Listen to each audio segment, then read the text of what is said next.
It's been well researched, and there's a lot of research that is going to be in this session um, around how charities, not-for-profits, and social enterprises in the UK are using AI. And I think it's always really interesting, isn't it, to just hear how other people are using it. So this session really is focused on how other people are using it, what people are using, and so full disclosure, ChatGPT, Claude, and I wrote this session. It was, obviously my brain who decided what would and what wouldn't sort of ultimately make it into the session.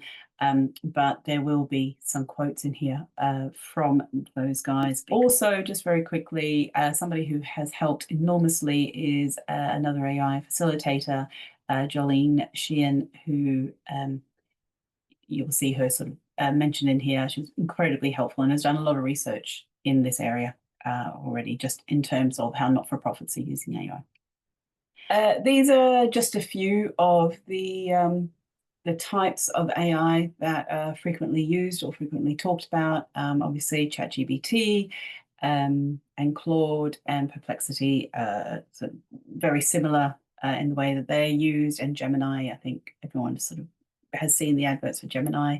Not entirely sure that using it to have conversations about relationships is necessarily the best way of using AI myself, but interesting adverts.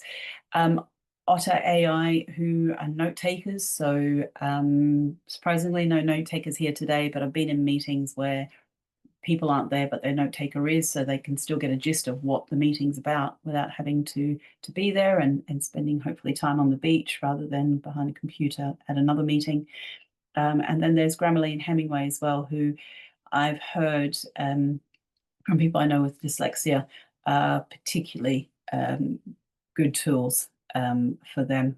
And then there's the content making tools like Canva and CapCut, who, for example, generate captions on videos and do all kinds of wonderful things with photographs and graphics and images and things like that. So there's lots of different types of AI that generally, when we're talking about AI, these are the kinds of tools that we're talking about. And we'll go into a little bit more detail, but what exactly is AI kind of depends on who you ask. Oxford Dictionary says it's the capacity of computers or other machines to exhibit or simulate intelligent behavior.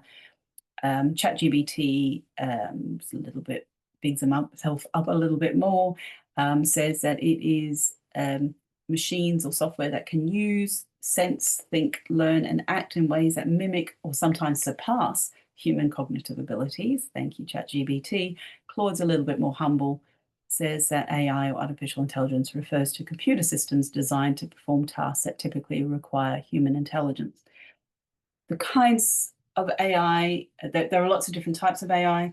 The tools that we were just sort of looking at, these sort of tools, they are a type of AI which is called generative AI. So when we talk about ChatGPT, Claude, Canva, these are AI which create new things. But what's happened is that a whole lot of information has been fed into them, and in a very short amount of time, they can create something new from that information that they have. They're not thinking or feeling. They're not necessarily, the way that they are interpreting is very much on a superficial level. They are looking at the data that they have and looking for patterns that they can then create into something new for you. So they're not actually thinking themselves. So that's why it's really important.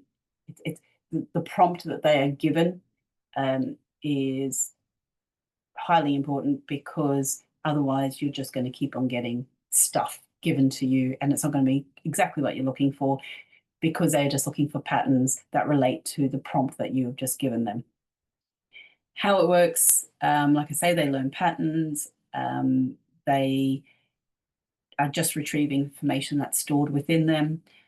So when we are talking about things like ChatGPT and Claude, we're talking about technology which is LLMs, which is large language models. And there are different ways of generators. There are different types of generators. So there's image generators, there's music and audio generators, there's video generators, and there's code generators. I'm not going to go into any more detail than that because firstly, I'm absolutely not an expert, but also that is, if you're interested in sort of the detail of how AI works, please do get in contact and we can do a much sort of more detailed session on that. And it is fascinating, but it's a lot of information, which, to be honest, we don't necessarily need to have, but do say if you'd like some.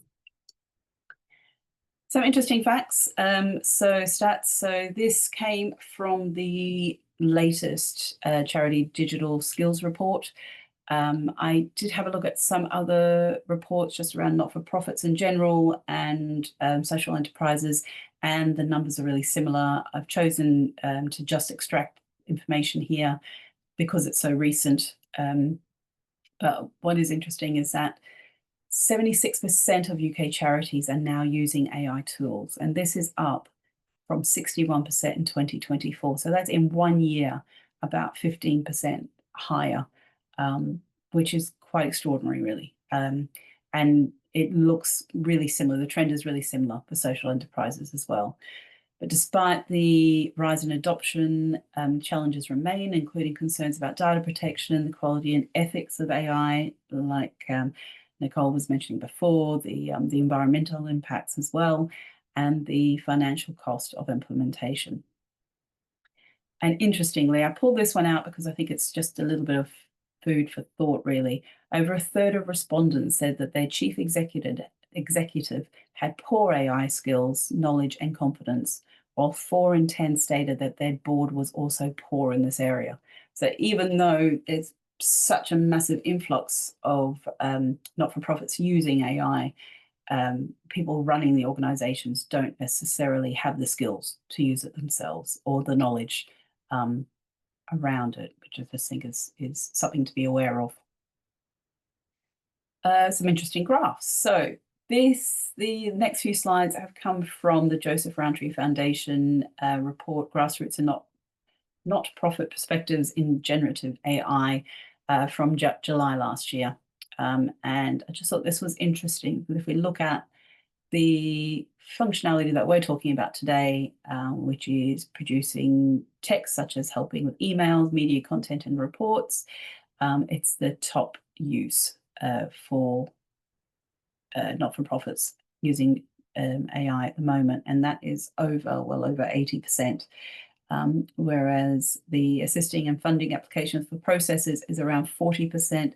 Again, this is from last year, so these numbers may have increased. 40% is still quite significant when we look at how people are using AI to create funding applications. It's quite interesting. Some other reasons or ways that people are using it.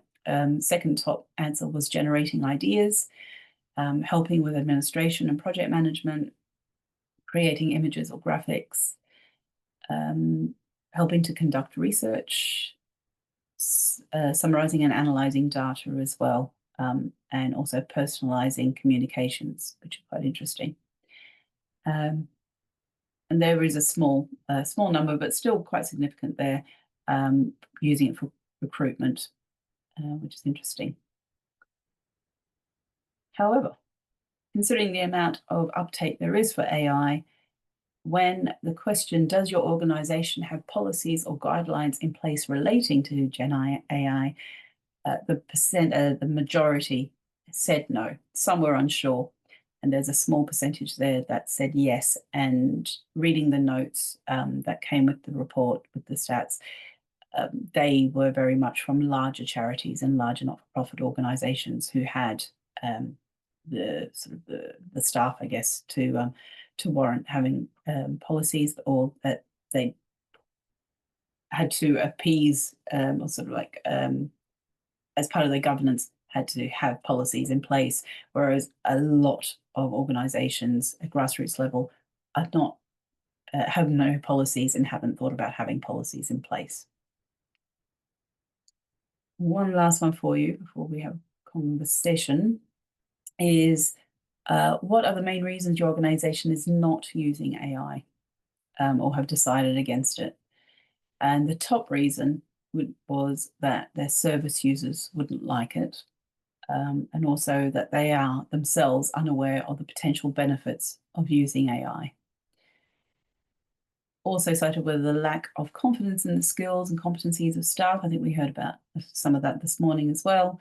Data privacy and security concerns. Again, we've sort of mentioned that already. Representation and bias concerns, and automated decision-making concerns. AI safety or risk concerns, financial concerns. They were advised not to use AI tools, or they were not interested in using generative AI tools. There was also a sort of a longer, much longer list there of reasons that people may not have used AI, but the rest had no responses, and environmentalism was definitely part of that. I've got a few quick slides, which are ideas really of how you might be able to use AI in a way where you feel comfortable, I guess. Again, with the proviso that you are the editor and AI is your assistant rather than relying on AI. But some of the ways to use AI for bid writing, and again, full transparency, I did use AI to help me with this as well.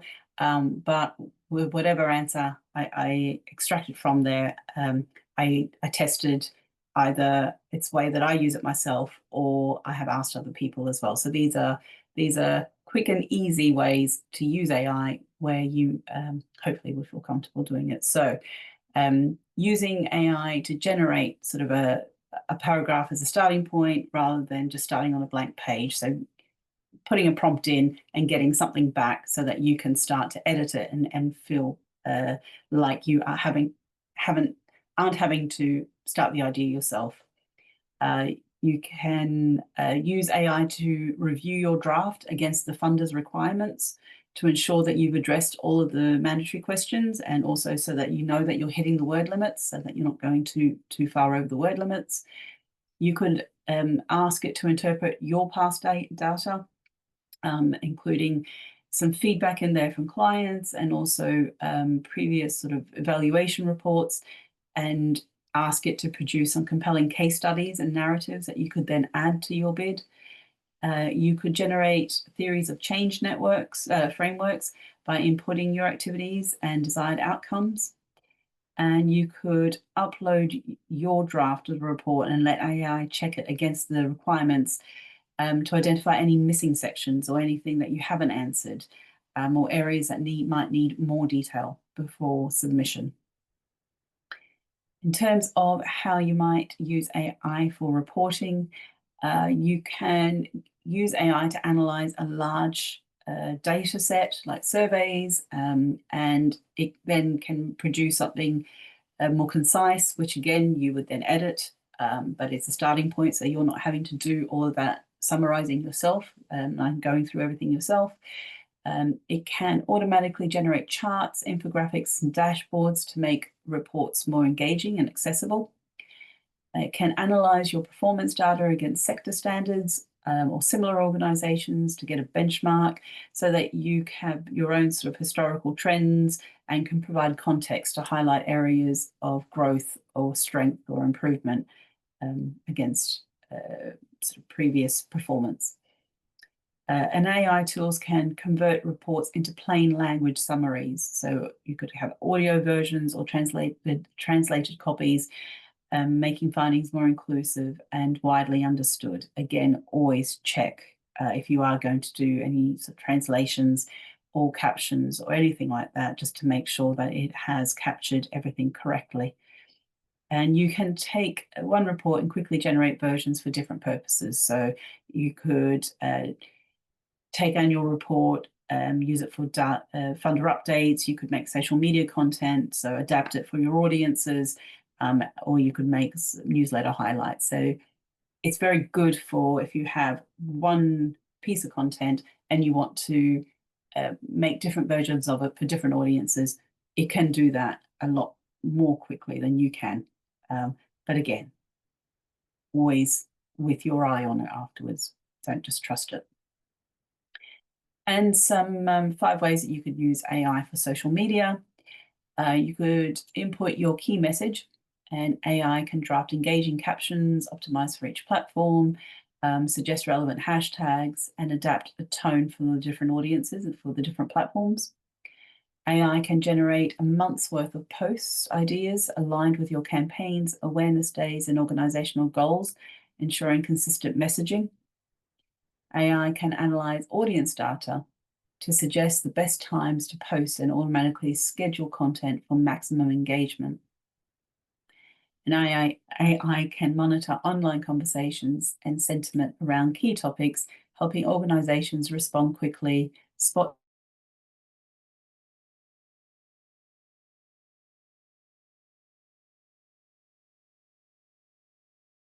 media posts, quote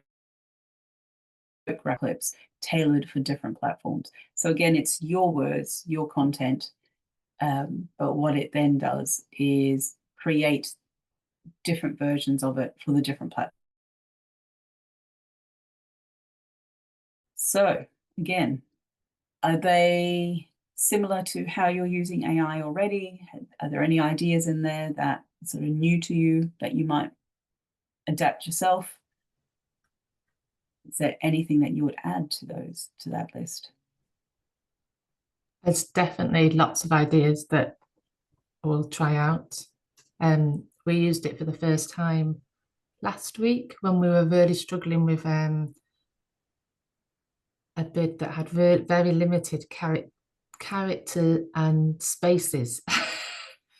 And you know, when you're really up against a deadline and it's just, you're thinking, how do I rewrite this? I just need to really cut it down just by, I think it was by about 20, 30 spaces or something. And so it was really helpful. So we had our paragraph and then we put it into ChatGPT, and then we compared our paragraph and the paragraph ChatGPT had given us to make sure, obviously, that it was saying what we wanted to say. And it was just, you know, it just saved a lot of time and stress, to be honest. I wouldn't put any of our data into ChatGPT at the moment. I just don't feel confident about that. But in terms of using it to, you know, write funding applications without putting our actual data in, I think it could be, you know, amazing in terms of saving time, really, because we're tiny like most organizations, and we can use that time to help clients instead, you know. Oh, sorry, I've just got a call. I just put myself on to. Thank you. Nicole, you got your hand up. Yeah, I would agree with that as well. I think when it comes to bid writing and being on the receiving end of bids as well, you can really, really tell when somebody has just put a load of information into ChatGPT and said, write me a bid. I think maybe a top tip is just the way that it structures your bids. So you'll notice that there are a lot of dashes that are included when you format a bid in ChatGPT. So I think I would just say to everybody, when you are writing your bid, just be really mindful and go through and kind of remove the telltale signs for funders that you've processed your application through ChatGPT. It's not to say that using ChatGPT for a bid is in any way wrong, but I think when funders are receiving lots and lots of bids, there can sometimes be a, if they spot the telltale signs, then they might start to think that it's all been generated through ChatGPT, even if you have put lots of time and energy into writing it. So maybe just that one thing to be mindful of. Yeah, I think that was it. That's a really good tip. And I saw lots of nodding there, particularly from Gemma. The telltale signs, that's a really interesting one, because I think every time I have a conversation with someone, they tell me something else that, or their how they know. And I, for myself, ChatGPT constantly gives me long dashes, whether I like it or not. It is always, I have to tell it to rewrite it, but without the dashes. Because for me, if I see a long dash in someone's social media post, or a little icon, those little images at the start of every sentence, it feels very ChatGPT. And I know that, you know, it's interesting, isn't it? Because this might be a personal thing, but when you see that, you're like, they use ChatGPT, and it's not a condemnation, but at the same time, it's, oh, well, I hope that they've edited it. I hope they've looked at it. You know, I hope this isn't just something that they've let ChatGPT churn out. But what are some of the other telltale signs that people should be aware of? Has anyone got any others? Sometimes for me, it's just tone. You know, I've seen clients write recently. I've seen some pieces coming through for bids and like website refreshes and stuff like that, and it's just tone. Sometimes it's just not quite as human. It's not quite as personal to that particular business or charity or cause. It doesn't have the voice that's been used previously for that business, charity, cause. I mean, I can always tell with certain clients if they've run something through ChatGPT, because it doesn't have their grammatical errors in, the things that they always do. But obviously that doesn't matter on a funder's side or whatever. It's always a telltale sign for me to go, okay, we used a little bit of help on this one. Yeah, I agree with, I think it was Nicole who was saying, you know, that as a funder receiving things, I don't know if it can be off-putting, but it certainly, you know, it does make you think.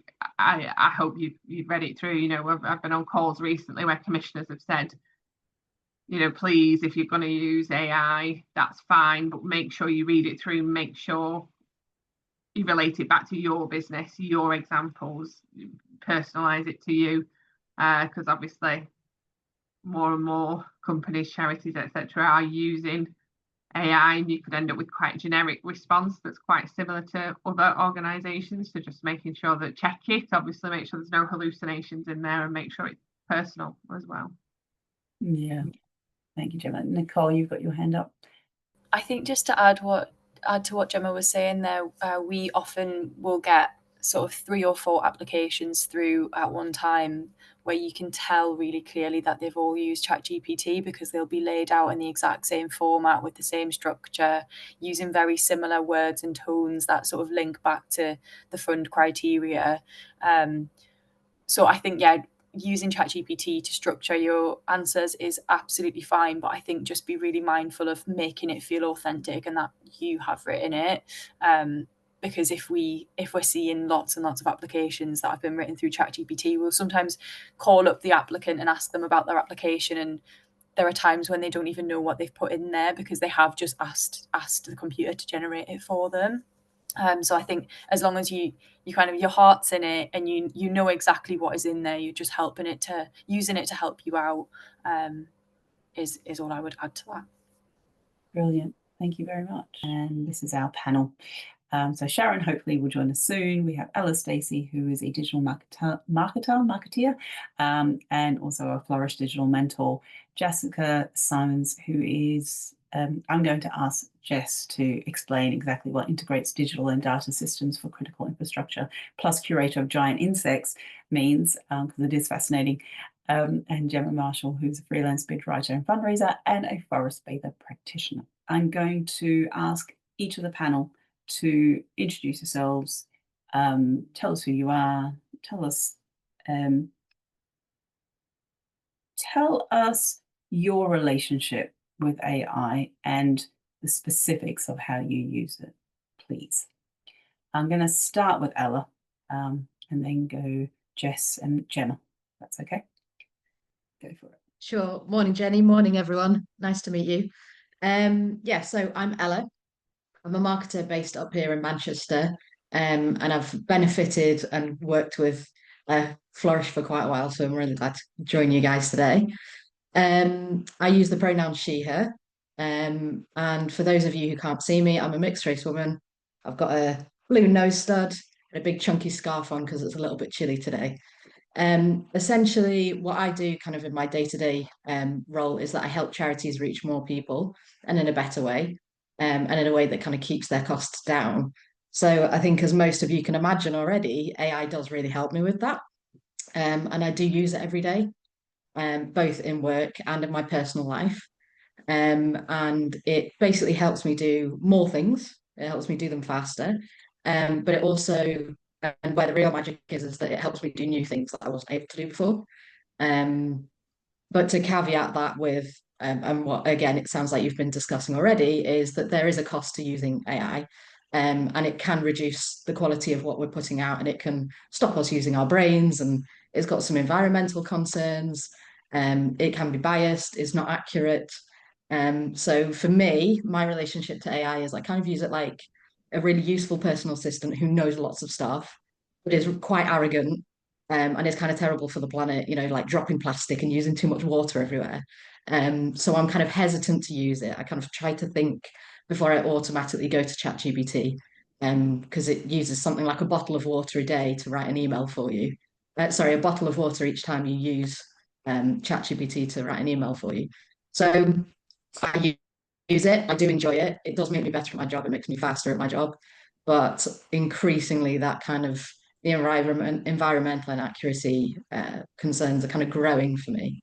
Hi everyone. So I'm going to call myself a traditional bid writer, fundraiser. So meaning that I lean more on the human than the AI. But obviously I am interested in the AI, which is one of the reasons I'm here today. I do think I probably need to learn more about AI and the ways in which I can use it for good and use it within my work. But I'll be honest, I feel like I've got a bit of a mixed relationship with it. I'm a bit reticent. I think, you know, I am seeing benefits. You know, I was at a workshop earlier last week with somebody who's got an IT business, who's dyslexic, and he now has put in huge amounts of bids and had huge success with it that he just would not have been able to do, you know, without the power of AI. I'm also seeing, you know, I write for things for local authorities. I'm also seeing some local authorities saying, no, you absolutely cannot use this. If we find out you've been using it, we will stop you bidding for anything for us for X number of years. I'm seeing some local authorities saying you can use it, but you've got to declare it. But they don't really say what we need to declare, like other than, yes, I've used it, but not in what capacity. So I think that's interesting, and some that just don't mention it at all. So it's interesting to see how the sector sort of on the funding side, you know, on the recipient side, the commissioning side, how they're reacting, what they know. Obviously you can see some are kind of really early adopters and know what they're doing with it. Some are frightened of it, and some are quite welcome to it. So it's interesting just to see the mix that's going on there, which does make me reticent sometimes to use it because I don't want to be penalised for it. I think some of the things that you just mentioned there to do with eco impact, accuracy, thinking for yourself, you know, I'm seeing more and more people talking about AI and just like relying on it for so many things. And I have read somewhere, and I couldn't tell you where, but I have read somewhere that the reliance on it is making people think less for themselves. So that, you know, that is a concern. So for me at the moment, I have admitted earlier in the call, I do feel like I need to know more and I need to get on board more with it to see how I can use it. But I do have fears it'll do me out of a job. And I think I was saying this to Jenny the other day, the human aspect, like I love writing, I love putting things in from the heart that's not just from AI. So I think it's just a bit of a shame really that the computers might take over. So yes, I've got a very mixed relationship with AI. I think it can be very useful and I need to know more about it and where I can use it. But I am reticent, a little fearful, and just a little sad about it, to be honest. I think that's probably me. Thank you, Jenny. Thank you very much. Jess, you're less sad, aren't you? Well, kind of existential sadness, maybe. Yeah, so hi everyone, I'm Jessica Simons. I run Visioning Lab doing R&D projects using emerging technologies to tackle social and environmental problems. I'm currently working on a water project, for example, looking at standardization of digital infrastructure and data within the water sector. Also metaverse, same thing, sort of 3D virtual environments, how to standardize the tech infrastructure for them. So as I said before, I started using AI about 2 years ago. I could see that it was a transformative technology. That's my job, is to look at emerging technologies, engage with them, understand them. Underlying everything I do, I'm an anthropologist and an activist. And so what I'm always looking for is the people who get left behind, the environmental impacts. And one of the reasons why I've stayed in tech, I tried to leave it. And I came back to it because it was like I'm the only female in the room so often. It's like somebody needs to be there to not just represent women, but through that kind of feminist lens, you then also think about everyone else who's also not in the room. And so I'm engaging in the development of these technologies as part of that project as well. How am I using it? Well, so I'm using it in order to achieve social and environmental goals, right? So I need to understand it, but if I'm going to understand it, I'm going to use it for the benefit of us all. The area that I identified was standardization. So if our infrastructure, our critical infrastructure, runs more efficiently, then it's cheaper and it's also more effective. So that's where I have focused my energies, is actually pinpointing actually language. So the terms that people use when they describe things. So think glossary, right? When you think about the design of different kinds of data systems, people use different terms to mean the same thing, or they use the same term to mean different things. And there's lots of data infrastructure that has been developed incrementally over the years where they're not speaking to each other. And so when you create a glossary, what you're doing is you're standardizing terms. You're saying, right, this is the term we're going to use, and this is what we mean by that term. Now, the development of glossaries, this is like a world that I've just gone in because I was like trying to do this thing, right? So I'm now in standards bodies, in international standards bodies, talking about, AI in the environment, for example, or metaverse, or standardization.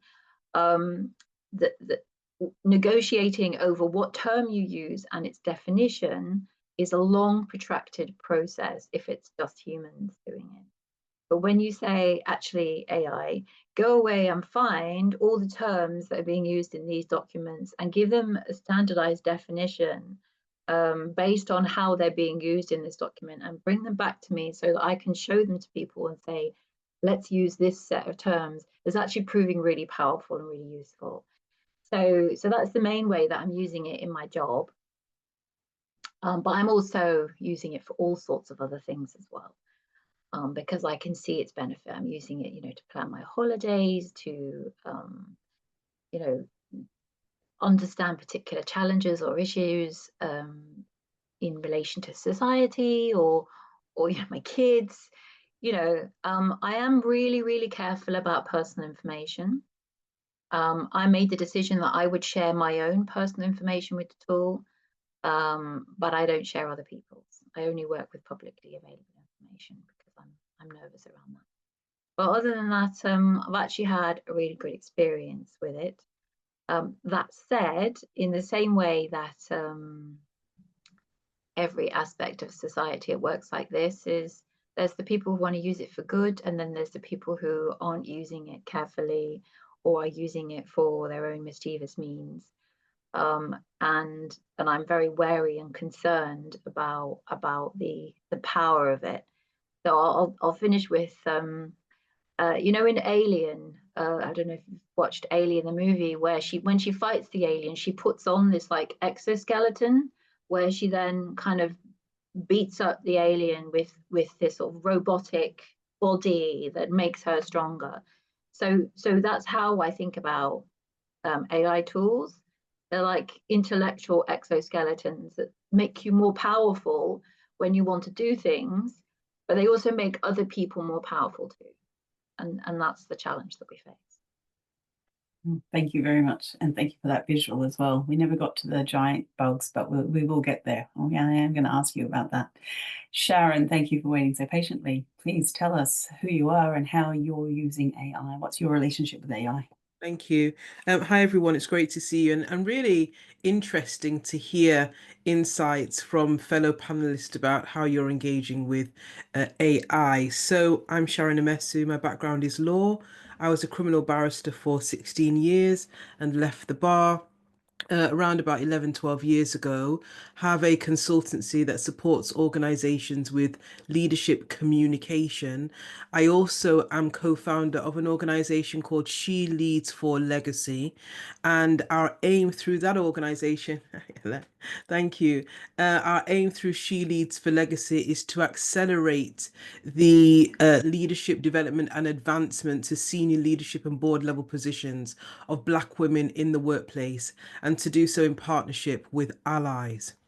So when I think about AI, as a barrister by profession, I kind of just come at this from both a pragmatic position and also sort of trying to apply my own level of logic to this, and what is established and sort of what is the status quo, and what are the things that, irrespective of what I personally feel about it, are will remain intransigent, right? They're not going to change irrespective of how I feel about it. And so one of the things that for me is absolutely clear is this, that AI is here to stay. And so it's not going away, and it's only going to advance. And we can see that that advancement is taking place astronomically, actually, and exponentially.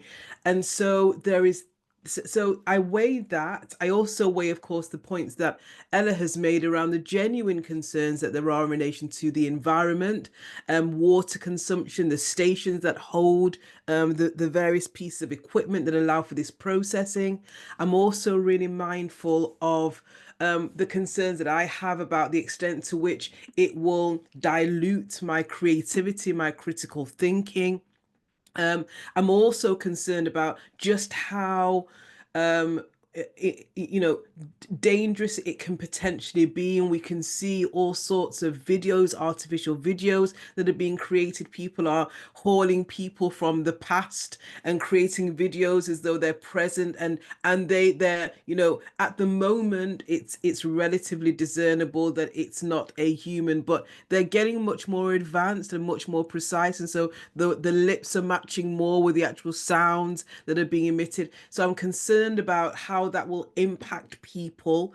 I'm concerned about young people, and we've heard of instances of unchecked interaction with AI, and profiles that young people may have developed has caused them to take action in the real world with a conversation that took place in the virtual world. And so I'm weighing all of those things up, and also saying this is one of the most incredible revolutions that we have ever seen in the history in modern history. And I look at how, just as a slight example into this, when the aeroplanes came about, first of all, and we had the two brothers who were saying that we could take flight. Most naysayers were saying that's not going to be possible. They'll never get that thing to stay in the air. And many people said, it's going to ships only, and that's it. But if you think about how long it would take us now to get from one part of the world to another, if we were going by ship, as opposed to if we take a flight, it's expedited that process. And that which seemed impossible in one generation just became normalized in another. The same is the same for telephones, for example. I don't know how many of us remember when mobile phones came out, right? Well, first of all, we had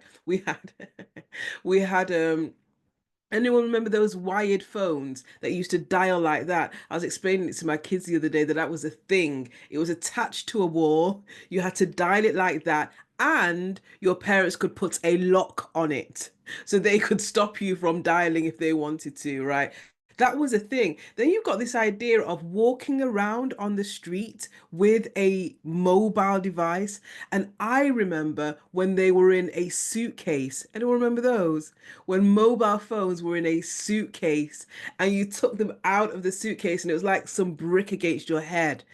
And we've advanced till now we're able to literally have a computer in our hand where we're able to interact. Gemma. We're young, we're embracing new technologies. But essentially the point is this: whenever there is something that surges into the market, there is this inner resistance to it, right? Which I understand because it's about change and where there's going to be displacement. The same happened with the Industrial Revolution, where people were working and they were working with their hands, and all of a sudden you've got this manufacturing equipment that would come and make things a lot quicker. So I look at it in that sense and I say, well, it's a version of that, but just much more exponential. And so I then have concluded that the way in which I want to view AI is to ask myself, how do I leverage it so that I'm not left behind? Because if it's here to stay, and it's advancing exponentially, and we, by way of humanity, are used to disruption and we find ways to navigate it, then I'm confident that we have what we have, the wit and the will within us to countenance this new wave and find ways to navigate through it. And, you know, Gemma, I very much hear your concerns about displacement and replacement. It's already happening. It's happening extensively. I was speaking to a friend of mine who works in the tech sector. And of course, Manchester is now renowned globally. Ella will know this. For our position in the global marketplace in tech. And yet there are organizations that are making staff redundant because they're able to do this, the automation of a particular function or operation so much more quickly that if they don't engage with AI, they'll be left behind and they won't be competitive in the marketplace. And so I use AI. I'm mindful about how I use it, much as Jessica was saying, really thinking about, you know, privacy, etc. Can I just say this in parentheses? One thing that I've come to realize the more that I do use AI is how much it's already in the world anyway. It's already around us. We're already interacting with it. What I think we're talking about is conscious engagement with AI and deliberate engagement with AI and intentional, because it's already impacting our lives. When we make a loan application, a decision's already been made. A mortgage application, it's already there. It's just about, and it's increasing, right? So I use it. Just ask Sharon, thank you for that. I mean, there's lots of really fascinating points in that, Yes. which I think that let's draw those out and let's have conversation. I'm Sure. interested to know sort of the really practicalities of how you use AI. What tools are you using and how are you using them? So I use predominantly ChatGPT. I also use Claude AI, and I also use Perplexity. Those are the main platforms that I use. And the way in which I use it is, for me, Perplexity is just the leading resource for research. The way in which it's able to search through thousands of pieces of data. And, you know, there are sort of levels of research depending on whether or not you have the free version or you've got the pro version. But the level and the speed with which it can, you know, with any simple inquiry, can you find me the history of this? Or you can put in my own work, which is supporting organizations with leadership development and leadership communication. I can ask it to help me to understand what are some of the specific challenges that chief human resource officers are have issues within the workplace right now. And it's able to scour the internet, look at reports that have been created in relation to that, and then bring a summary of that data in a way which is useful for me to understand. It may well be that there's a report, in fact, that I have access to. It's a lengthy report, and I need it to be summarized so that I can understand it, and I can input it into that, and it will give me a summary. Another way that I use it is if there is something that's particularly complex, like some of the work that I do can be quite complex. And if I want to just understand it, so, you know, sometimes you have to simplify something in order to understand it at a basic level, to then understand it in a more complex way. And so what I sometimes do is say, explain this concept to a 10-year-old. Just break it down. And when it breaks it down, then I grasp it. Then I can go and engage with the material in a much more, you know, advanced way. I use ChatGPT a lot. Yeah, I use ChatGPT. Is that another platform, Jessica? I'm just seeing the tail end of that. Oh, right. I've not seen that one, so I'll give that a go. So the other thing that I use is ChatGPT a lot, and I was explaining to Jenny in briefing for this call that the way in which I use ChatGPT is I've trained it to just to assist perhaps. So the way in which I've trained it is you can input into ChatGPT the aspects of you that you want it to be mindful of when it's giving an answer to your question. And so for example, I want it to know that I'm a Black female barrister living in the UK. I've given it my age range. I've given it the voice and the tone that I like it to interact with me. I've given it prompts, is essentially what you call it. I've given it prompts about how I want it to engage with me. And therefore, the lens through which it looks at and then brings information to me is that it's understanding you are speaking to this woman who has these characteristics. I also want it to be direct. I don't want it to be superfluous in its answers. I don't want it to be flowery. I want it to be to the point. So I've trained it in that way. The other thing that I've done is I've created projects. So if you go into ChatGPT, you can create projects. The great thing about creating a specific project is it means that you can just start a project. It could be one of the projects that I had is I've got a conference that's coming up on Saturday.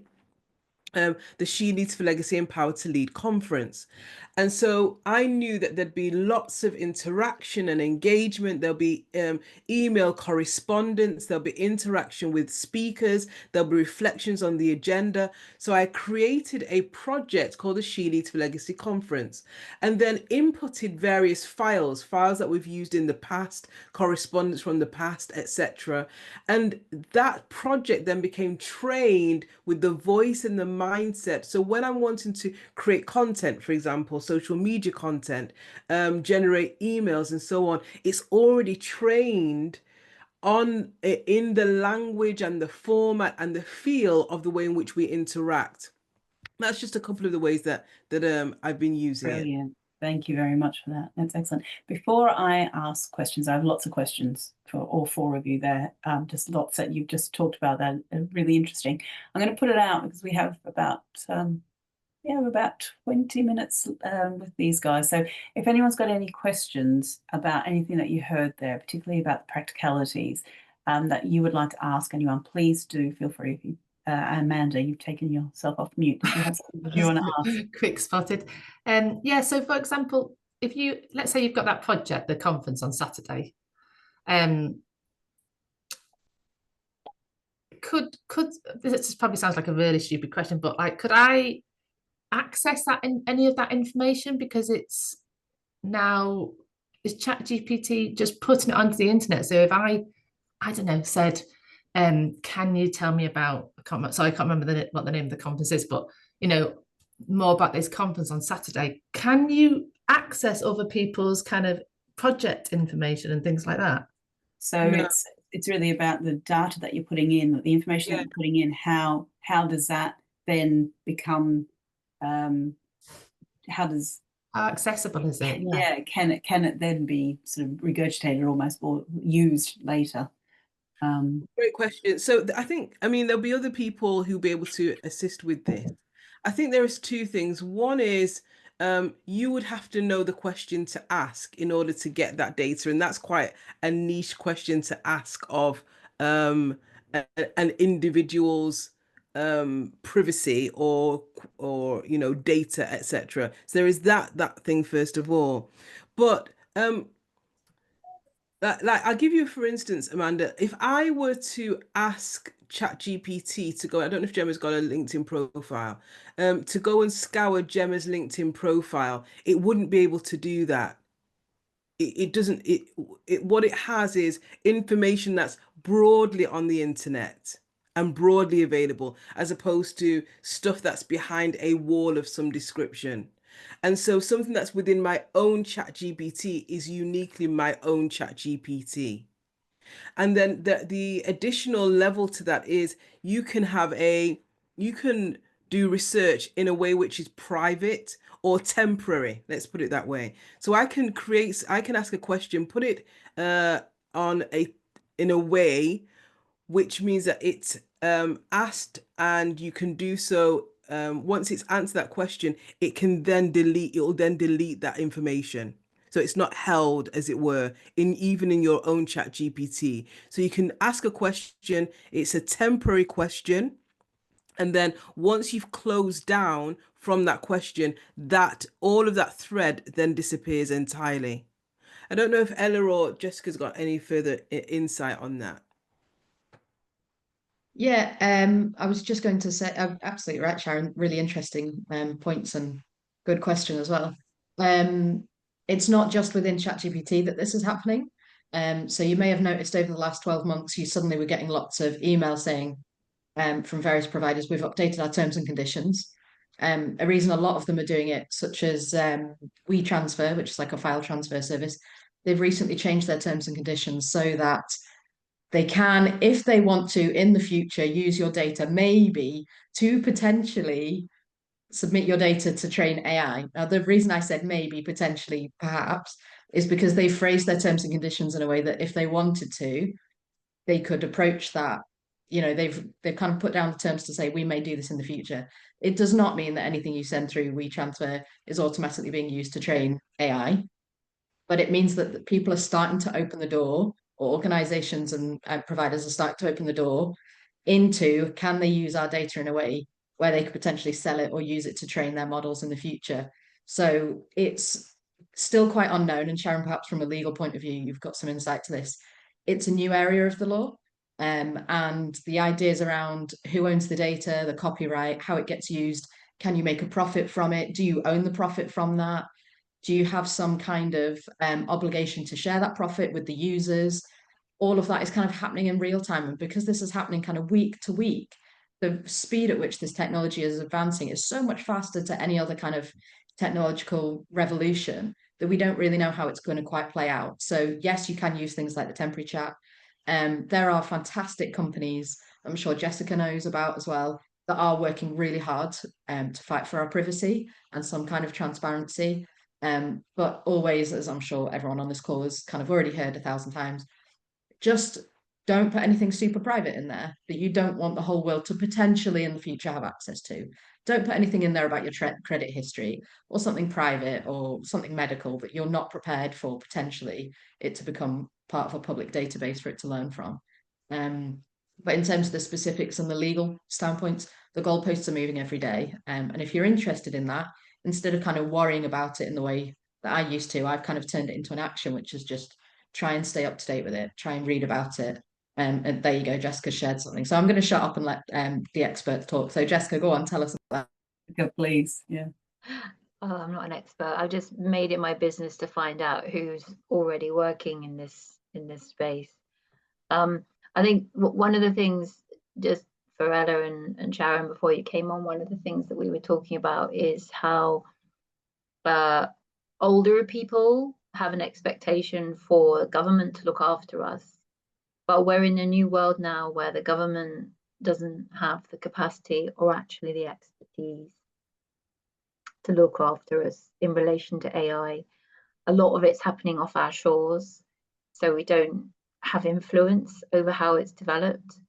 And there's more of a concern about being left behind economically within government than there is about controlling its use. That said, we do have our own obligations around GDPR, which still apply. So, reminding ourselves that GDPR is about people only give us permission to use their data in the way that we say we're going to use it. If we then use it for other means, then we're compromising our GDPR commitments. I think that uploading other people's data into an AI is compromising GDPR unless it's already publicly available.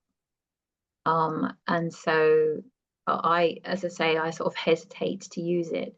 If they can't be identified, say, for example, you've got minutes from a meeting and it's just say their first name, then I think that's probably fine, but maybe we want to check that. Maybe you want to ask ChatGPT if that's okay.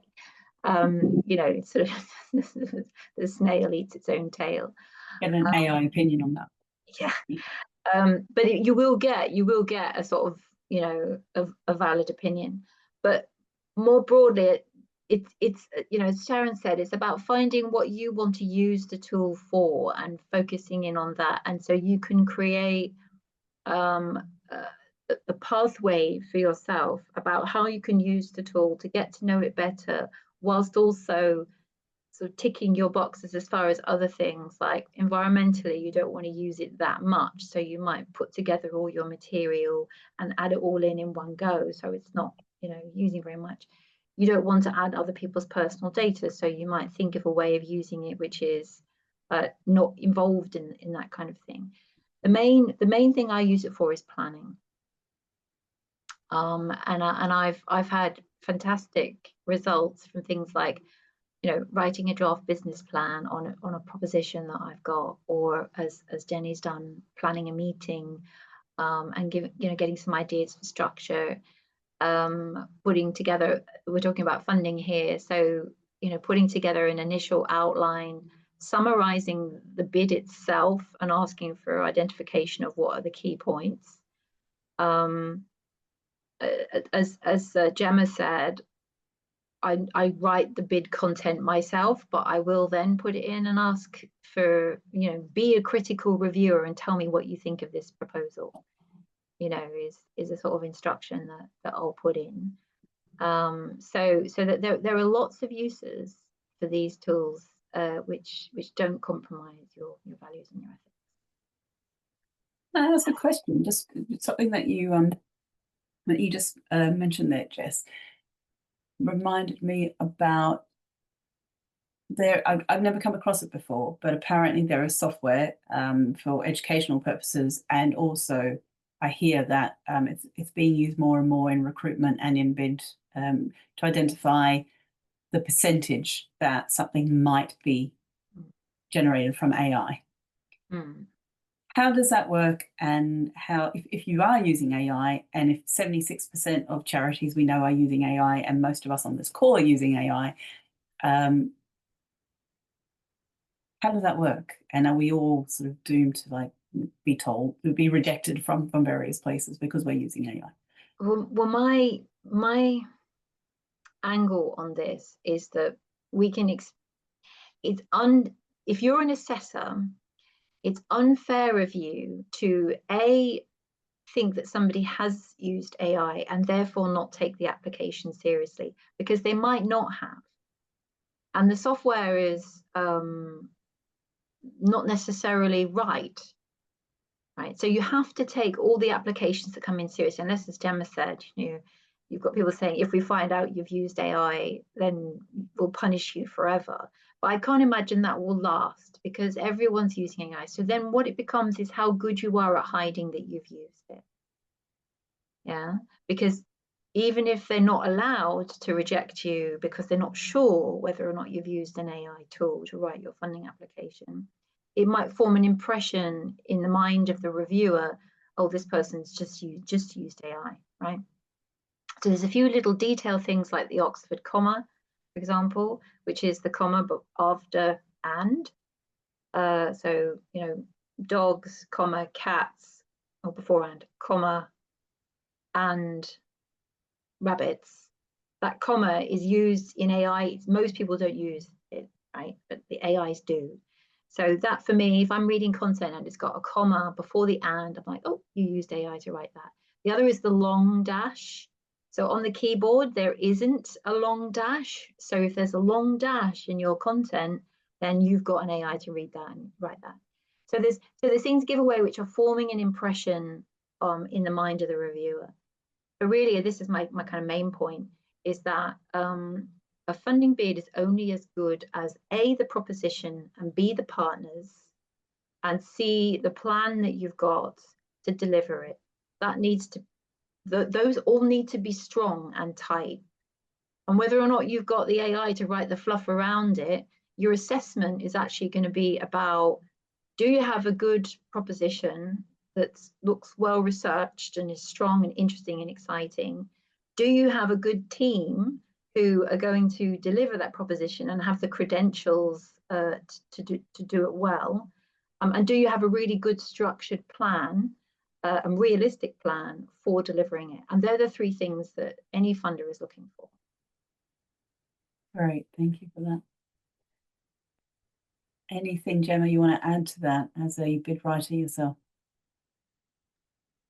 Yeah, I agree with most of what you said there, and I think on the AI front, it's interesting, isn't it? You know, one of the things I was talking about before was a friend of mine who runs his own organisation who's dyslexic, who he said to me, I will be up till 3-4 o'clock in the morning writing these things, and now I can apply for them within half an hour because he's so good at the IT side. He's got the, you know, the profiles in the background of ChatGPT that Sharon was talking about. The AI knows exactly how to write about him and his organisation, and he can apply for things, you know, in a couple of hours that would have taken him a couple of weeks, which is brilliant, you know. It's just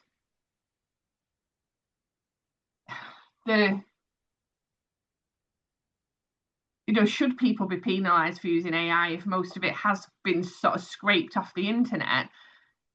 I think it was, I can't remember who was saying it before, but it might have been Kiara, in terms of, you know, the passion that you put into it yourself and the knowledge that you put into it. You know, are you reading it properly? Are you checking it through? Has it got your statistics in it? And has it been structured, like you say, Jessica, by AI? Or have you just put all your questions from your bid into AI, pumped it out and sent it to the bidder, to the commissioner, or to the, you know, the grant authority to assess it? I think there's where the problem is, if you're not really engaging in it, you're not really involving in it, you're just letting the computer do the work. I think, to me, that's really is where the ethical and the issue lies, because can you deliver it at the end of the day? You know, that is what a funder wants to know, is can you deliver it at the end of the day? Am I putting my money in a good place with the right people to get this project done, whatever it is? So in some ways, I think AI can be hugely helpful, particularly if you struggle writing or you struggle with time, to bring that structure together and to get it out there. I just think personalize it, read it through, you know, some of the things I've heard, you know, make sure, you know, and I do think take out those telltale signs that it is AI. But I suppose I'm having an ethical thing about, well, does it matter if it's all AI, if the person writing it, the project writing it, can deliver? And I wonder if we'll see things over time. You know, somebody was saying sometimes I ring them up and just make sure that they actually can deliver this, you know. So I wonder if we will see extra steps over time to kind of combat that. I don't know. Yeah, I do, as you can tell, I do feel very conflicted, and I can really see some positives with it, but potential issues. And as we're talking, you know, we're all saying part of this is working through, you know, using it as safely as we can, using it to the best of our abilities, still getting the most out of it and doing it in the most ethical ways as well. Thank you for that. Jess, I'm going to come to you. We do have a couple of questions in the chat, but I'm going to come to you first and then we'll address those. I'm just going to quickly add to that. So the way to think about it is the funder wants to know if you're serious. Are you a serious person with a serious proposition? And if you've just trawled the internet for some content and chucked it out and sent it, you're not serious. And I'll detect that.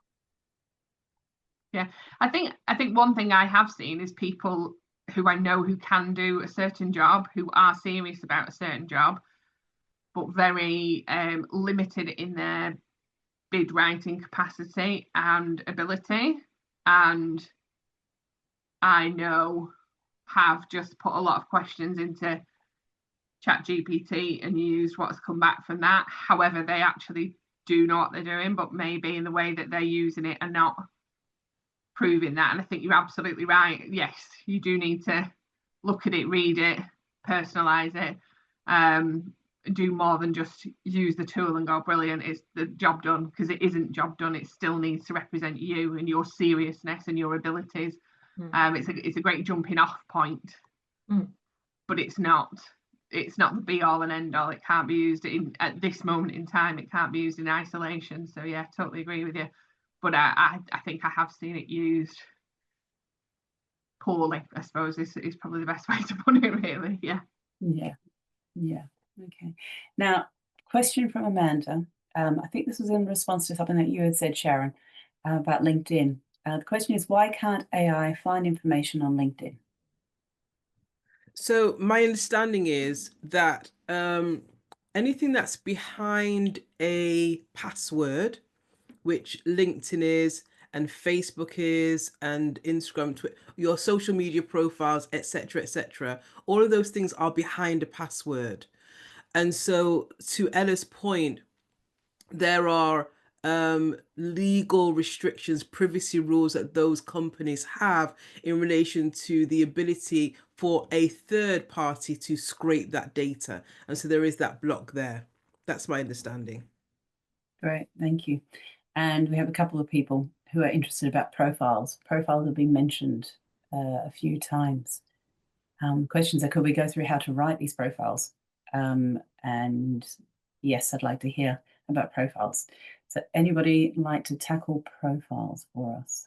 Ella, do you want to explain what they are and how you get? Yeah, sure. So, I mean, there's a few different ways of doing this. I can tell you about the way I do it, which is that I have a separate account for my personal and my work. So I have a separate ChatGPT account for my personal stuff and for my work stuff. And is that because you're using a different email account? Like you started that account with a different email? Separate logins. And that I didn't necessarily do that intentionally. Part of it was just about having it on different devices and things like that. But for what I want the engine to understand, I've got a different persona when I'm at work to when I'm at home. When I'm at home, I want someone to help me, I'm calling it a human, the robot. I want ChatGPT to help me, figure out a replacement ingredient for a recipe where I'm missing something, or track my progress with my running, or help me schedule something, or figure out my holiday. Whereas at work, I might need something more like copywriting, or help me troubleshoot some code behind a website, or generate some ideas for my blog. So different purposes. So the way that I kind of do the profile in my work one, for example, is I'll have a project for something, say I'm doing my social media, and I'll tell it who I am, what I want to achieve, the limitations, the kind of guidance, my audience. And I will sometimes do that very intentionally at the beginning. And I'll say, I'm Ella, this is what I do, this is what I want to achieve, these are the topics that I want to talk about, this is the types of people that my audience are. And the more specific you are and the more examples you can give, the more that ChatGPT can kind of understand that. Sometimes I do that very intentionally at the beginning. Sometimes I let it figure it out as I give it prompts. So help me write a blog about SEO in the world of AI. And then I'll keep nudging it. No, this is for a healthcare audience, or no, I want it to be under 100 words, or no, I want it to be understandable by people with all levels of reading, for example. And then after that, what it's doing is it's constantly learning and making assumptions about me. And that's a more passive way for it to build a profile of me. So there's a few different ways you can do it. It sounds like the way that Sharon does it is she starts off quite, I'm speaking for you here, Sharon, sorry, starts off quite intentionally and says, this is who I am, this is what I'm doing. From now on, treat me this way. And the other thing to say is that during these ChatGPT chats or whichever AI you're using, at any point you can pause and you can just ask it in the chat, what do you know about me? What do you assume about me? What do you think I want to know? And that's really interesting to kind of see behind the curtain a little bit what it's assuming about you. But the more you do that within a chat, the more it will be addressing those needs and those prompts that you want. But perhaps maybe Sharon, you could explain a bit more how you do your quite intentional prompts and profile setting at the beginning of your chat. Sure. So I'll say this, and I'm really sorry, I'm going to have to leave, unfortunately. So when you go into ChatGPT, I think it's to the bottom left of the screen. There's a settings tab, and when you go into the settings tab, it then gives you the option. This is just ChatGPT. It gives you the option then to input data, information about yourself, about the tone that you'd like it to use. And you know, if you go onto YouTube, actually, to your question around the profile, there are tons of videos now with AI experts, aficionados who share real insights about how to use the technology really well. And so that's really where I started. I went onto YouTube. I wanted, as I said, to understand it. And so there are whole work through videos that will talk you through the process of setting up, of prompts. There are people who have prompts that you can use to help you think about yourself, how you want to interact, how you want to set up your profile, the language that you want to use, the language that you want ChatGPT to use. And so I actually recommend going onto YouTube as a great resource to find out more.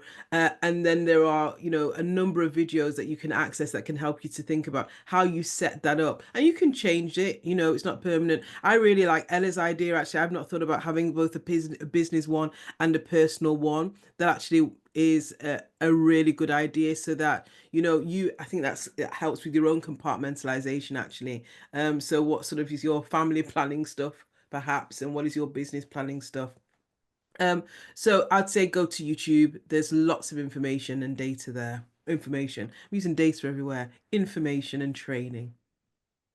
Brilliant. Thank you very much, Sharon. And thank you for your time as well.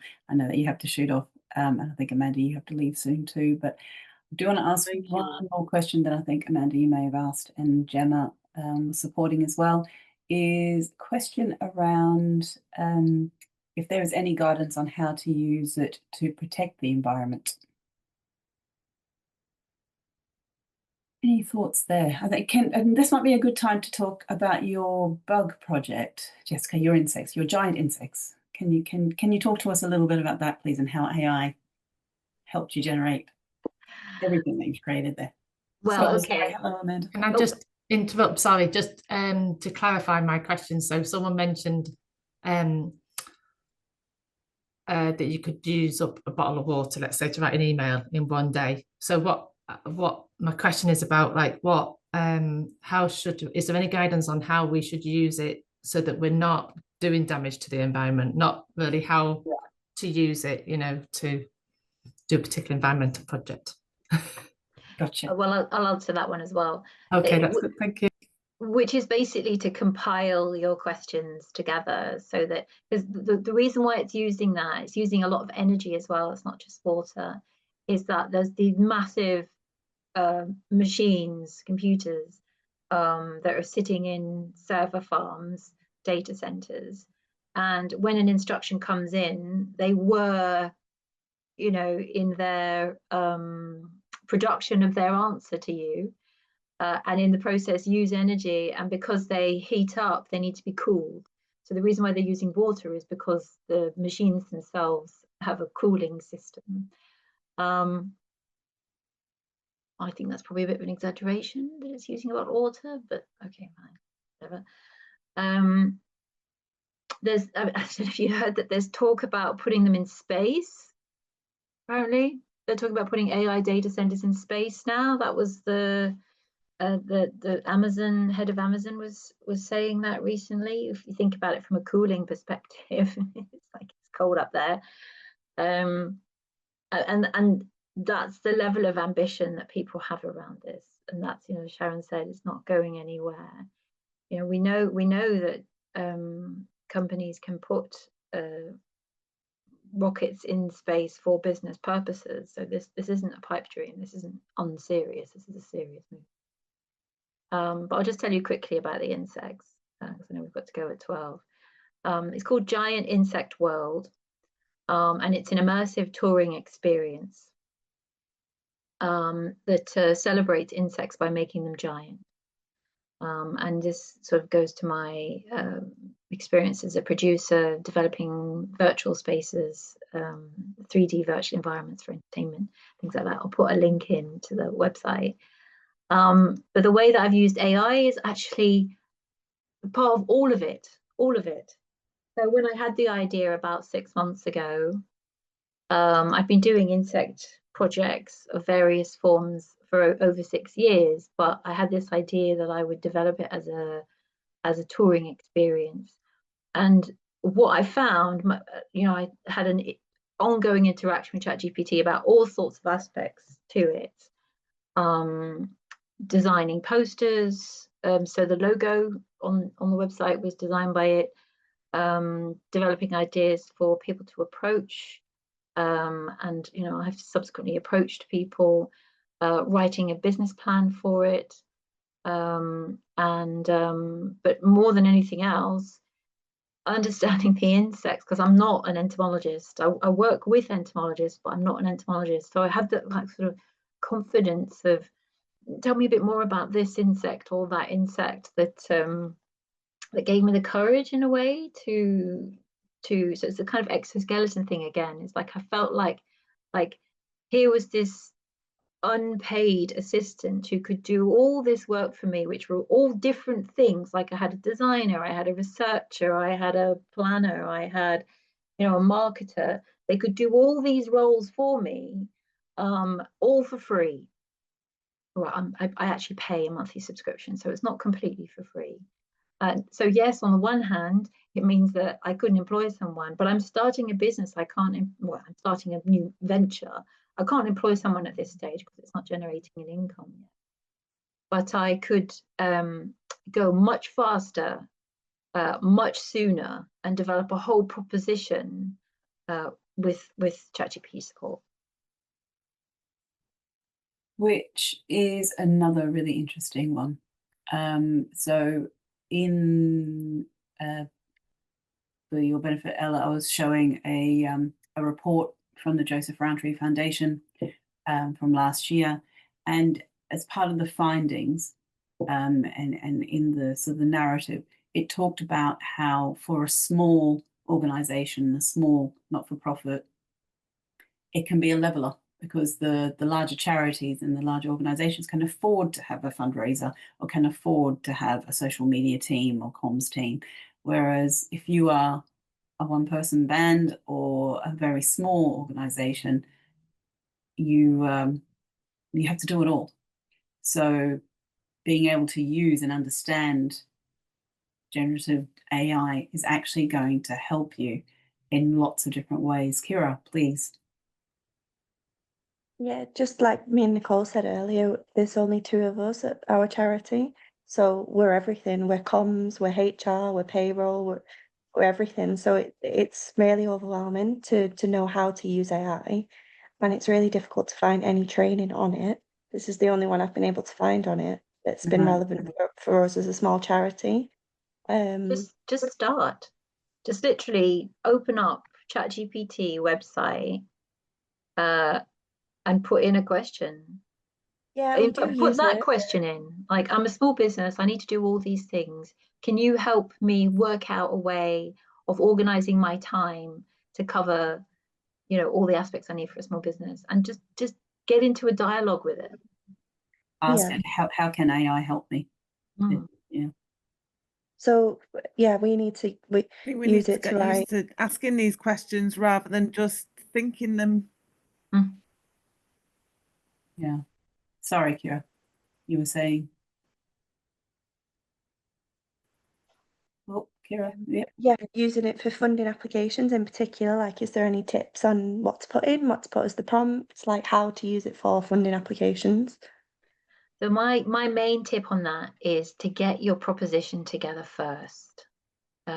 So have an idea about what it is that you want to do, and in your case, if it's sort of developing your business further, and that's your idea, is you but have some partners. So you want to develop your business further. I think you said you worked in North Manchester. So have a particular area of North Manchester you want to focus on, a particular group of people you want to focus on, and what it is that you want to do with them. And then you have the link to the funding call that you're applying for.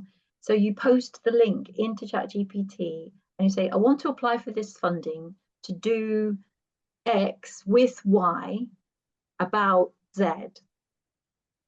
And you don't even need to ask it a question. You can just tell it that this is what I want to do. And it will then tell you what to do. It's like your annoying mum. It's just like, I want to do this, mum. Well, do this. Yeah, I see. Okay, yeah, that's helpful. Thank you. If one thing that that I would say as well is this is our first training or course or discussion session about AI, and it's very much a starter for 10 so that we can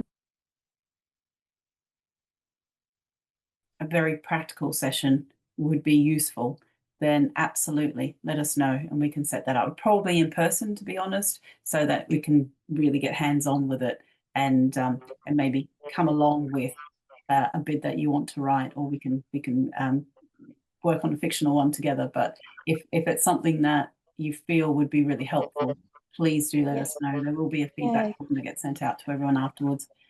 Yes, please. That would be great. And then we could then take that knowledge onto the groups we support, because like Nicole said, they come through all the time. We have a small funding pot, and we've noticed a lot of we support people to write funding bids, and a lot of the groups we support perhaps they have poor bid writing skills. Maybe some of them don't have English as a first language, and we're really noticing like the very obvious, ChatGPT written ones from people that have those, not typical bid writing skills. So there's things we can do. We can have a Teams call with them instead that I record, and then I transcribe that and I turn that into their funding application. But yeah, surely there's a way we can use AI to even help with that. So yeah, it's all consuming, isn't it? It is good. I think the other thing to remember there as well, and Jo, I am coming to you, I promise, is that the same way that we're all sort of been talking about a bit hesitant, but understand that this is the way forward and we have to get on board with it. If English isn't your first language, if you are to say that there are ways that AI are making things more accessible, which is a really positive thing.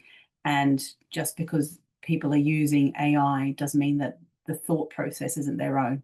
They just perhaps don't have the language to be able to say it as articulately as ChatGPT is allowing them to. So that's exactly it. It's you can't, we're not discrediting it, and we don't want to throw it out. And we work together to call them and say, what did you mean by this? But as Nicole was saying, sometimes there's things they can't recall what they've put into there. So sometimes it's just causing more errors than if it was not used with AI. If they'd have just wrote it, in really basic language that we could then help them improve from there. But sometimes when it comes to us and it's so obviously been written by AI, it's really difficult for us to decipher what was meant. What did you mean when you wrote this? Is this a real project? Are these numbers real? Have you costed this? It's really tricky. Jo, please. Sorry, thank you for waiting so patiently.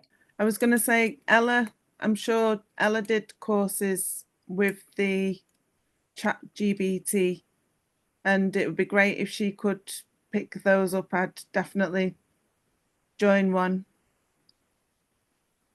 Great. Like an in-person kind of. I don't know. Yeah, I can hear you. That's fine. Yeah, kind of like an in-person session to understand how to use it. I wasn't able to do the previous ones, so I was just like, that would be great. And then I think the last thing I wanted to say was Yeah, at previous Time to Grow courses, it's always come up about stretching time between, you know, setting up these things and sorting out the kids and home life and a job on the side. So it's just like a lot of people are grasping for the time to make the process earlier, you know, easier and less stressful on life, work-life balance. I think Yeah. Joe as well. I think what most of us who are using That's it are it, finding really. as well is once you've used it a little bit, you know, you spend maybe half an hour in 1 week using it a little bit, you'll suddenly realize how much you can use it, and you have this moment of kind of realizing the potential of it. And then it can become a little bit addictive in that way because you realize it can do all these things that you've been waiting to try and do. You know, oh gosh, I need to write 10 blog posts. Suddenly I can do it in an hour instead of 10 days. So what I would definitely say is if you haven't already, have a little play with it. If you're scared of it, then just don't publish anything that you've written with it. Just use it as a practice, use it as homework. And just, yeah, dedicate a little bit of time and see if it suits you. If it doesn't, then that might be okay as well. You might not need to learn it. But yeah, just give it a little go and see what happens. You also find the more you sort of dabble in it, the more you practice with it, the better your prompts become, the more you realize the reason why it's not giving me what I want it, what I'm expecting from it is because I haven't given it the prompts that it needs. It's not a human, it's not thinking, it's not a critical thinker. You do that, it takes a lot of work to get it to function the way that you want it to function. But once you start to get better at using it, it gives you better results. It's something I would say as well. Yeah, 100%. I've shared a link in the chat Today's Yeah, been that's great brilliant. just as for well the that might be confidence useful. building. Yeah, brilliant. Charity Digital has got some amazing how-to guides as well. It's got a great how-to guide on writing policy as well, how to use. Brilliant. Thank you so much, Ella. I know you have to shoot off as well. Thank you for your time and your expertise. It's been lovely to see you. Thank you very Most much. welcome. Thank you. Bye. I'm Bye. gonna go. Bye, bye, bye. Bye. I've got a few more slides to show you. If you have any other questions, please do shout. Like I say, this is a sort of a more a conversational one than a process how-to guide, but do want to have some kind of process in there. So I mentioned Jolene previously. Jolene Jolene read all of the guidance that there is, it feels like, from, and I'll tell you who a couple of her sources were, the National Council for Voluntary Organisations, so the NCVO, Charity Digital that Ella has put in some links in for as well, very helpfully, the Information Commissioner's Office, Charity Excellence Framework.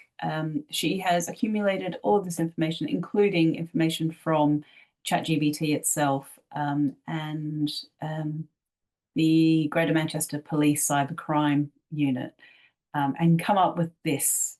She's digested all that information for us, and she's come up with this table.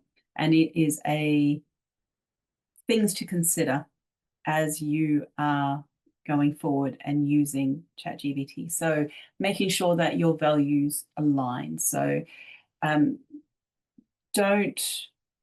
way that you use AI should align with your own values.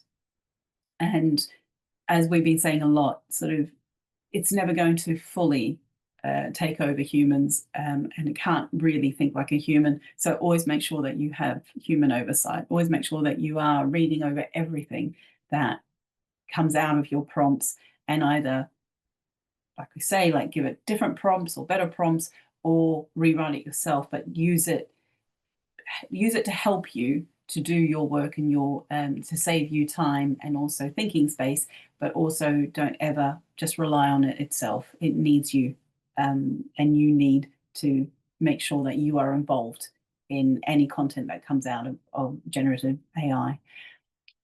People should know when you're using AI as well. I think more and more we're seeing that people are using AI and we're identifying it through its little quirks. But if you are honest about how you're using it and why you're using it, people will remain still see you as trustworthy. If you try and deny it or sort of use it in a guilty way, then it's going to come across that you're doing something wrong, but you're not doing anything wrong as long as you are transparent about how you're using it. One thing that we didn't really talk about a lot in that conversation, but is the more you use AI, the more you understand is that it does have biases, particularly male bias. It was developed by male developers in Silicon Valley, and sometimes it can be reflected that way. It has a bias towards gender, it has a bias towards ethnicity. So you need to make sure that anything that you take from any content that you take from that, you kind of understand that going in, so that you can really test it and make sure that the content that you are producing from ChatGPT isn't biased. Make sure that you are bringing in that sensibility. Just be aware of that. Personal data remains protected under UK law. I think Jess mentioned this as well under GDPR. Make sure that your own policies about privacy, that you're using ChatGPT within your own policy, the way that you have told people that you're going to use it, and you remain responsible for the outcomes. You can't turn around and blame ChatGPT if somebody calls you up on anything, because at the end of the day, you need to check everything that comes through that. And so that's kind of the guidance that's been given. And again, Jolene has very helpfully given us these sort of tips. So pilot it internally before rolling it out. Keep a written log of why and how you're using AI tools that are being used, so that you can be transparent about it if ever asked. Train staff and volunteers on responsible use and data privacy. Again, at the end of the day, you're accountable. Make sure the people who are using, who are working for you, understand that how and why you're using it. Be cautious about entering sensitive or personal data into AI tools. At the moment, and if you read ChatGPT's sort of guidance for use, you'll see that there are considerations which are that at any time they might change their terms and conditions. So even though at the moment, as Sharon says, that everything's protected behind password, they could change that, and unless you're really on it, and you're not going to know that. So just be really careful about entering sensitive or personal data. Jen, can I just ask you a question, sorry? Yeah, of course, of course. So, you know, talking about like entering personal data and things like that. So if you're using it to write a blog post, or you're using it to write a social media post, Yeah. for example, we support community groups, so my content is their content. Yeah. So I'm really cautious of saying like, write me a social post, you know, promoting this particular group. This is their name. They're running a swimming session at this time on a Wednesday, and we want you all to come, and here's how you sign up. Is Mhm. that personal? Do I need to ask them their permission to be putting that into chat, or is that? Do you understand what I mean? Yeah, I'm not sure. Like, absolutely. I So always see, you know, don't put in personal info, and I think, you know, what is personal info? yeah, so Um, basically anything you wouldn't be able to find readily on the internet. So what you're doing there is supporting a community group to promote their content. And that if that is a social post, that if they don't have an account themselves, or they have got an account and that's the information that they've put out there, that's absolutely fine. You're just helping to promote that. There's nothing in there that has got personal details. You're not putting anyone's full name in there. If your policy, your data protection policy states that any information that is given to you that isn't isn't readily available on a platform will not be reproduced by you or given to you to any third parties, then you have to be mindful of that. So any personal emails, any personal information, any telephone numbers, you have to be really mindful as well if you're working with young people that you can't put the picture together. So again, no images of young people with their name and where they live. So it's all the the safeguarding stuff that we already know and already do. It's just making sure, I guess the reason why we're reiterating it is because we don't know. Like we say, it's really early days, really, what information is going to come out of ChatGPT. So this is another tool in your sort of work life where you just have to, anything that is behind a password for your documents that have got personal information on there shouldn't be going anywhere, let alone on ChatGPT. Does that make sense? Yes, absolutely. Yeah, It's sure. Sorry, I you were rambled. saying about no, it was really clear. But say I'm writing a post, it is always ring this number for more information, or here's the email for more information. But that they are always contact details that are shared with me, and their organizational contact details. They themselves say ring me, if you want to be part of my group, or Yeah. so I'm thinking And it should be okay. if that is the way that they need, if that's if that's their sign up process, I think that better to be safe than sorry. Just ask: are these details okay to be shared on our social media accounts? We notice that you're sharing them on your social media accounts. Is it okay to share it on ours? Yeah, Just great. yeah. Thank you. No worries, Joe. You have your hand up as well. To take that one step further, it's just like if you were creating posts, like say to promote a conference or an event, and you were taking previous events, like Sharon was saying before, they were her previous events that she was posting, but people like attending the events. So do we take it that as a borderline, we have to, anything that we would get them to sign a waiver for taking photos, for instance, now we have to add AI into it?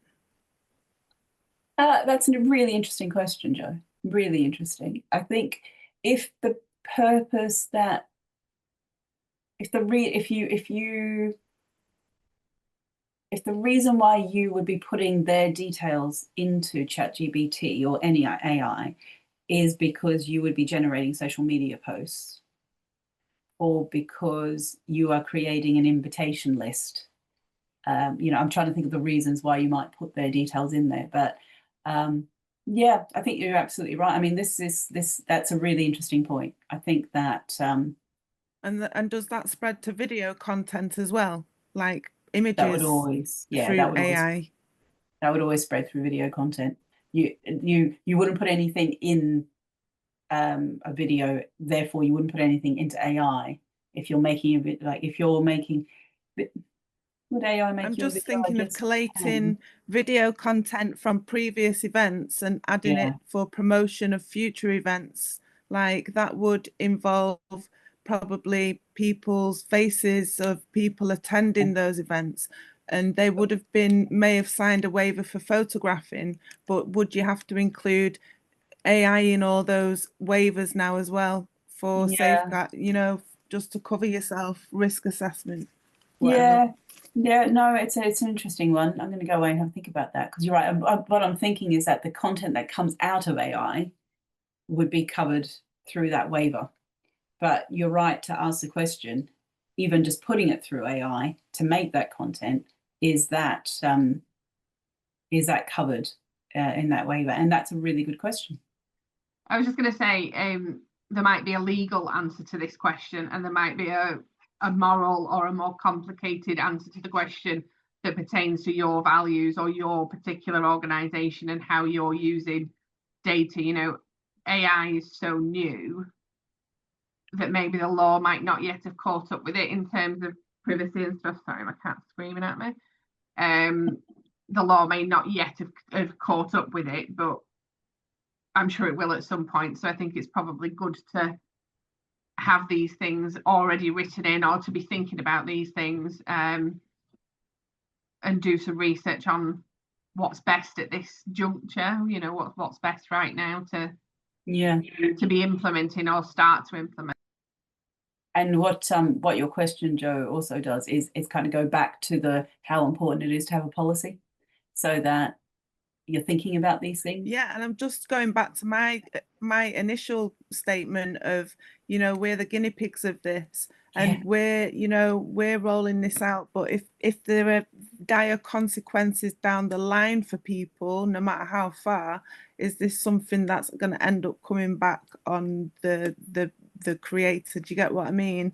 Yeah. You can't, not very trustworthy, am I? But Well, you're being careful, and I think that's kind of the moral here. Is it's that just about risk assessment and back careful. covering, where some of these things are out of our hands. Yeah, for sure. Especially where data's concerned. Yeah, I think it's worth starting weaving it into your agreements and your policies for sure, because it's not going away. That's exactly right. And also, there's no harm in putting it in. The harm will come if you leave it out and realize too late that it should have been put in. Literally one more slide, which is takeaways from today. I think the big takeaway was, let's do a practical session, which is great. It's really good for us to understand what is needed. But so the takeaways for everyone is that it can create a useful draft, but a human eye should always produce a final edit. AI has some tells, which we've all sort of talked about. So always have a human eye with everything that gets produced, and that's your dashes, the Oxford comma, as Jess was talking about. It's also that things, unless you tell it to write in UK grammar, it will put Zs in everything. It will give you American as a default if you don't ask it to think in UK grammar. So those are just a few of the tells, but sometimes you can just tell that it has been written by AI because I think, Kira, as you've said, the language is just so different to the person who and how they would normally talk and the language they would normally use. AI can save you time and resources, and it can give you some time back. So use that time wisely, I think, is a bit of a message here. It can help you, but will you just fill in your time with more work, or will you do something a bit nice for yourself? That's just a thing to consider. Consider your organization's perspective on the use of AI and develop a policy for its use. There's lots out there if you Google it, but the Charity Digital has got a brilliant guide on how to think about developing your own policy, as well as giving you examples from other not-for-profits and other charities and how they're using it. And like I say, so it's always interesting to see how other people are using it just to trigger ideas. And don't worry if you don't know everything about AI, just have a dabble. As I think Ella was saying there, just have a play around with it and start to use it.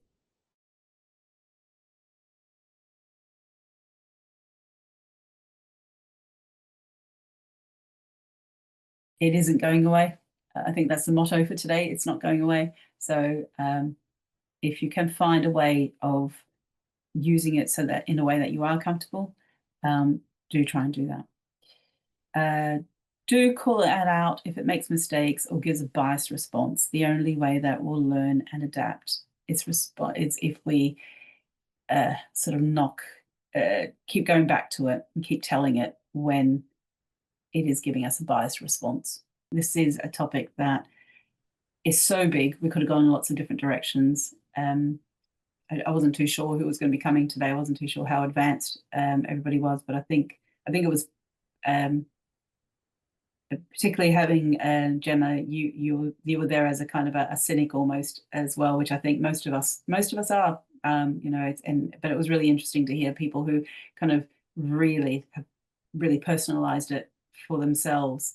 I think at this point, for not-for-profits, for social enterprises, for anyone who is struggling for funding, but really needs to stay aware, it could be a good tool if we just use it in an ethical way, in a way that we feel comfortable with. I think is probably my message. Just play around with it to find out what you are comfortable with. Thank you so much, and hopefully that was useful.